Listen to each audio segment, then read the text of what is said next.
Good evening. Here are tonight's top stories. Berbice residents receive electric bikes and wheelchairs from Team Mohamed, enhancing mobility and accessibility in the region. In a positive development, Miss Lynette Joseph, who was reported missing, has been located, bringing relief to her loved ones. However, tragedy strikes as a devastating fire leaves 11 homeless and 2 injured in Craig, East Bank Demerara. The Ethnic Relations Commission initiates an investigation into the burning incident involving Hindu religious artifacts. Additionally, 5 individuals are rescued by ranks of Mazaruni Prison after a boat capsizes. In a somber discovery, charred remains are found in Bagotville, prompting further investigation. On a different note, the Ministry of Health hosts an HPV scientific conference to address public health concerns. Meanwhile, a road upgrading project commences in Lethem, Region 9, aiming to improve infrastructure in the area. Lastly, legal action is initiated against Allison Hunte by Marlon Jacobs, marking the intersection of law and personal disputes. Stay tuned for more updates on these unfolding events. Berbice residents with mobility disabilities receive electric bikes and wheelchairs from Team Mohamed. For residents of Berbice now have increased mobility and independence thanks to the generous donation of 3 electric bikes and 1 wheelchair by Mr. A. Mohamed of Team Mohamed. The beneficiaries include 43-year-old Hutbert Trim of Vryheid Road, New Amsterdam, 70-year-old Dvarka Ropsamy of Reliance East Kanj, 68-year-old Orville Joseph of Lot 40 Stanley Town, New Amsterdam, and 67-year-old Ulrich Porter of Stanley Town, New Amsterdam. The initiative was made possible through the intervention of Mr. Imran Sakower, who observed the daily challenges faced by these individuals and reached out to Mr. Mohamed on their behalf. Hutbert Trim, a father of 1, has been using an improvised wheelchair since he was 17 years old. Despite receiving a mobile chair from the health center a few years ago, its limitations hindered his mobility. The electric bike provided by Mr. Mohamed will greatly assist him in his daily activities. Orville Joseph, partially immobile due to injuries sustained in a robbery 19 years ago, had been pedaling an improvised bicycle with his hands. His long-held hope for an electric bike was fulfilled through this donation. Dvarka Ropsamy, who suffered a stroke, can now move around more freely with his new wheelchair. This will enable him to collect his pension and public assistance independently. Ulrich Porter, who lost both legs in an accident 24 years ago, has been relying on a slow electric bike for mobility. With the faster electric bike provided by Mr. Mohamed, he can navigate more efficiently. The beneficiaries expressed their gratitude to Mr. Mohamed for his generosity and pledged to make full use of the assistance provided. Mr. Mohamed's donation underscores his commitment to improving the lives of individuals with mobility disabilities and reflects the spirit of community support in Berbice.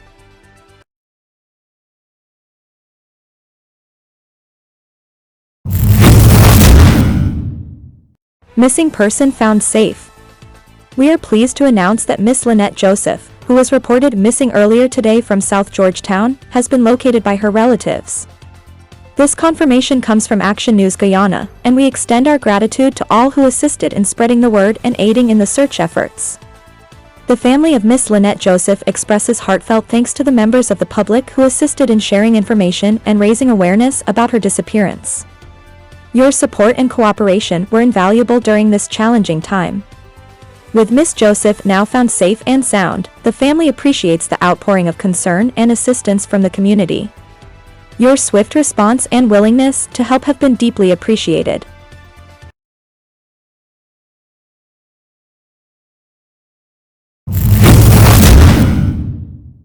Devastating fire leaves 11 homeless and 2 injured in Craig, EBD. A devastating fire tore through a residence at Lot 23 Craig, Old Road, East Bank Demerara, EBD, resulting in the displacement of 11 individuals and leaving 2 injured. The blaze, which reportedly ignited around 10:20 h on Tuesday, engulfed the house containing 4 apartments. The rapid spread of flames consumed the building, leaving behind a scene of destruction. One of the occupants, Duan Bunbury, received the distressing news while at work and rushed to the scene.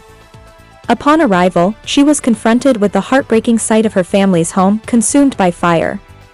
The property, owned by her 62-year-old mother, housed multiple generations of their family, including siblings and their respective families. Tragically, Bunbury's father sustained burns to his hand, while her mother suffered severe third-degree burns on her body.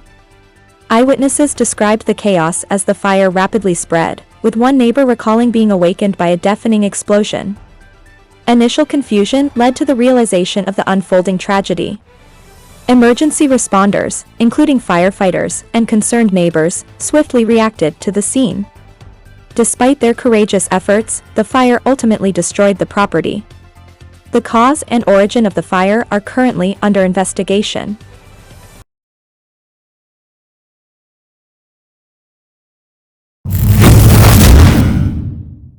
ERC investigation on Hindu religious artifacts burning incident. The Ethnic Relations Commission, ERC, has concluded its investigation into a disturbing video that surfaced on Facebook depicting the burning of Hindu religious artifacts. The video, originally posted under the name Selwyn Francis, prompted swift action from the Commission. After thorough examination, the ERC has confirmed that Selwyn Francis was indeed the individual seen burning the items in the video. Following this revelation, the Commission immediately engaged Francis to address the matter. During discussions with the ERC, Francis expressed sincere remorse for his actions and acknowledged that, at the time, he had not fully understood the impact of his actions on the Hindu community and the wider public. He expressed genuine regret for any offense caused. In light of his acknowledgement and remorse, Selwyn Francis has extended his heartfelt apologies to the Hindu community and the broader public for the offensive post depicted in the video. The ERC underscores the importance of mutual respect, understanding, and tolerance among all ethnicities in Guyana. We reaffirm our commitment to promoting harmony and good relations among all communities. It is essential for everyone to be respectful, tolerant, and mindful of the diverse beliefs and practices of all ethnicities within our nation. The ERC encourages ongoing dialogue and efforts to foster greater understanding and appreciation for our country's rich cultural diversity.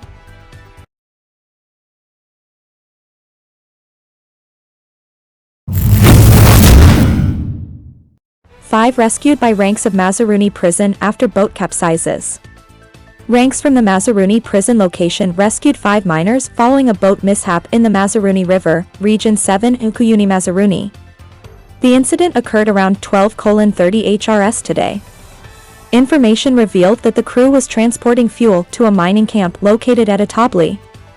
At the time of the incident, Superintendent of Prisons Carlton Cameron and prison trade instructor Mac Andrew were returning from Bartica when they observed the partially submerged boat. The ranks quickly rendered assistance and the civilians were rescued and transported to the Bartica Regional Hospital for medical attention. The cause of the mishap is yet to be ascertained as the Guyana Police Force will investigate the incident. Director of Prisons, Nicolon Elliott, commended the officers for their heroic act by rescuing the persons.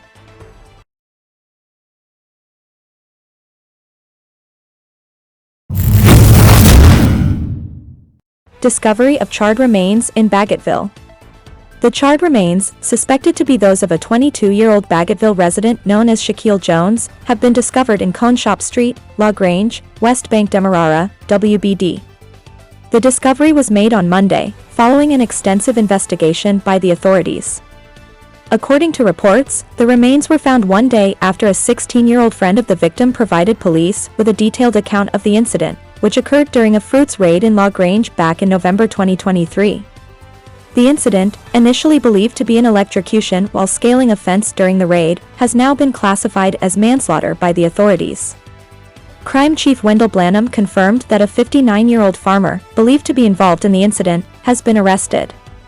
The farmer reportedly confessed to discovering Jones' body hooked on his fence. The 16-year-old friend recounted that he, Jones, and another friend attempted to steal fruits from a farm in La Grange when they encountered the farmer. In the attempt to escape, Jones was apparently electrocuted while scaling a fence.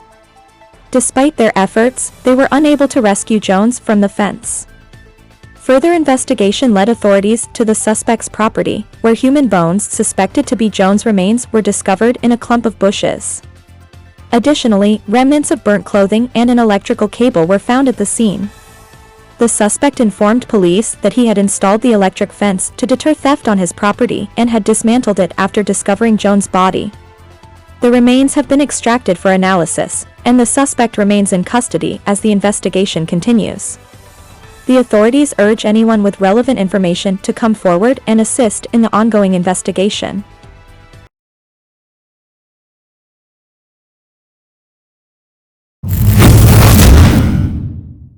Ministry of Health hosts HPV Scientific Conference. The Ministry of Health, in collaboration with the Pan-American Organization/World Health Organization, PAHO/WHO, convened an important scientific conference on human papillomavirus, HPV, today at the Pegasus Corporate Suites. The two-day conference aims to facilitate discussions and presentations on the latest scientific evidence and lessons learned from countries regarding HPV vaccine introduction.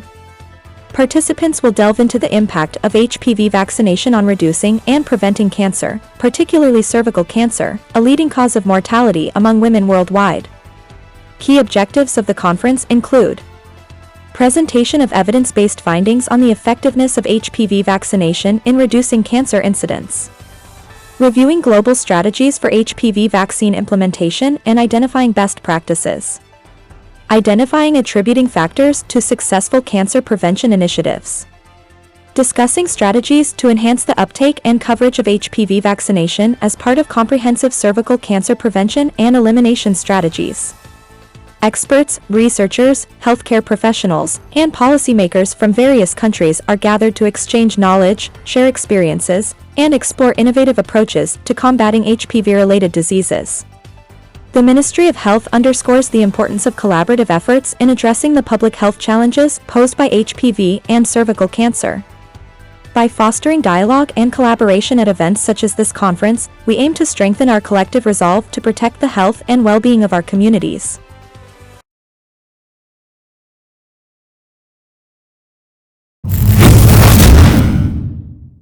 Road upgrading project commences in Lethem Region 9.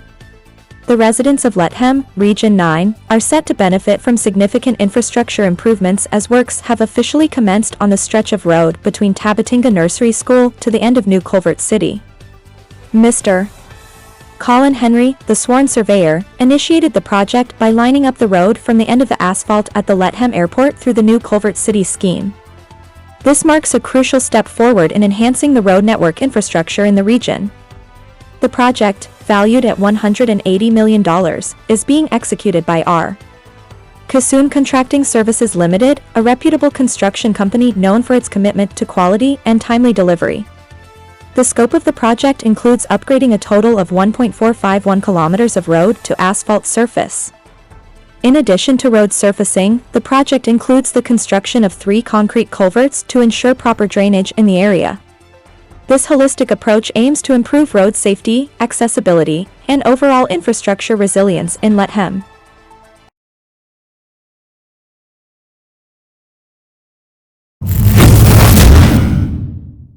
Legal action initiated against Allison Hunt by Marlon Jacobs. Well-known businessman and entertainer Marlon Jacobs has taken legal action against Allison Hunt, also known as Aunt Allo, for alleged defamation. According to court documents reviewed by Nightly News, Jacobs is suing Hunt for 10 million Guyana dollars. The lawsuit stems from Hunt's live Facebook stream on October 21, 2023, during which she purportedly referred to Jacobs as a drug dealer and used other derogatory language against him. Hunt was officially served with the lawsuit on Monday, February 26, 2024. The legal representation for Marlon Jacobs is being handled by prominent attorney-at-law UC Anderson. The libel suit alleges that during a Facebook Live broadcast lasting approximately 56 minutes and 1 second, Hunt made slanderous and defamatory remarks about Jacobs, damaging his character in the process.